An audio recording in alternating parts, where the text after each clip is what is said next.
Hey there, so today we have another beer talk, and this comes with an unboxing too, and this is about reaching out to breweries about off-flavor beer. So if you guys watch the videos, I had a string of beers with off-flavors and reached out to a bunch of those breweries. So one of those include Untitled Art, which had their peanut butter jelly pastry stout that was filled with diacetyl, and also had an oxidized oat cream IPA, and reached out to them, and they said, oh, they were like, hey, reach out to the distributor, blah, blah, blah. We don't have any power to pull the beer off the shelf. So that was sort of my response to reach out to the distributor. They asked me where I got the beer from, and, it is what it is. I also reached out to Yapas, which is, brewery all the way in South America, but they're distributing in America, and they asked for some evidence. So I sent them my review. I don't really quite sure what they'll do about it, but good thing they know. And then I also reached out to Vitamin C, who one of the owners, I think Dino, he personally sent some beer, so that's pretty cool. And I actually had a viewer reach out and say that he actually purposely went out to try the beer, and he said that it was very good beer. So I mean, part of this is a beer talk about what's the thought about posting these videos, and I have no issue with it. I mean, I think my reviews are honest, and there's no point in just posting reviews of beer that are on point. I mean, I try to be honest, and a lot of the beers I review, I mean, I had a string of them, or not a lot, but a string of beers that just, I poured down the drain. They were just not good. They're either off flavor, specifically the acid problem with the Untitled Art one, but then a lot of beers are just not properly treated. So either most likely from the distributor, keeping them in warm warehouses. I know the place that I shop at, GB's, almost all the beer is kept in a cool fridge, especially new ones. Otherwise, it's on the shelf, but even then, they keep it pretty cool there. And then ideally, they turn over the beer pretty quickly. They're one of those beer shops that doesn't have that much SKUs, as in like brands. I used to work at a place that had 200-300 different brands of beer. They stick it skinny. I want to say they're at a couple hundred at most.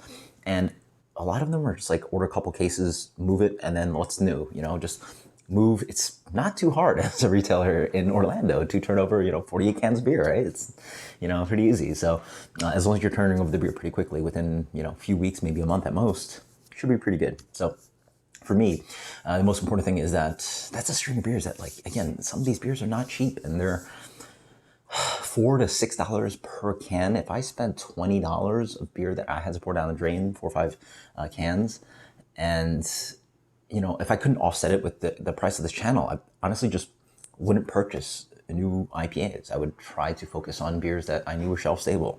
And honestly, that would involve not even hyper breweries, but even regional breweries. Like, I would just more focus on imports, stuff that's multi-forward, just not IPAs. It seems silly to be buying IPAs that are not straight from the brewery. There are local breweries I can buy from, but I want to review whatever I can for you guys. So stuff that's shipped all the way from New York and Wisconsin and all that stuff, I want to review that for you guys, but sometimes it just doesn't work out. And I want to give you my honesty, and also give the brewery some honesty, because honestly, they should know, because, as someone that can sense those off flavors, I wouldn't want people, you're sending cases of beer. So anywhere from 24, 48, 50 people, 60 people are now trying your beer for the first time, and it's bad beer. And, who wants that? And, I have a platform on this channel to, let breweries know. And I'm not doing it specifically through a channel, but I'm emailing them personally. So anyway, that's my thoughts. So you guys post in comments below what you think about that. But again, I personally wouldn't be able to sit with that, spending $25 on beer that I have to pour down the drain. That's just like, I not cool for me. It's like buying food at the grocery store, spending $25 on groceries that you'd have to throw out because they're rotten. You would never allow for that, but hey, that's where we're at with beer. So, but yes, Dino sent this personally, so thank you so much. This is from Vitamin C. They're out of Weymouth, Massachusetts, and he sent me quite a few. So, what do we have here? Flying Seahorses, double IPA. Cool. I'm really excited because I've literally only had their beers early on when they first opened up, and then I guess this stuff they sent down here. So, really curious to see what I get from them. So, or my thoughts on them. You have until midnight. Another New England double IPA. Now let's do this. Yeah, let's do that. Vitamin C. This is Draw the Line IPA. Cool. And then this is Greetings from Weymouth. Nice postcard. And this is 6.8 IPA. So a bunch of hazies, I assume. They're all hazies. Really excited. Vitamin C is one of the hype breweries right now in Massachusetts, and really curious to see how their New England IPA stack up against a lot of stuff that I'm trying these days. So thank you so much, Adito. Shout out to Vitamin C. That's really, honestly nice.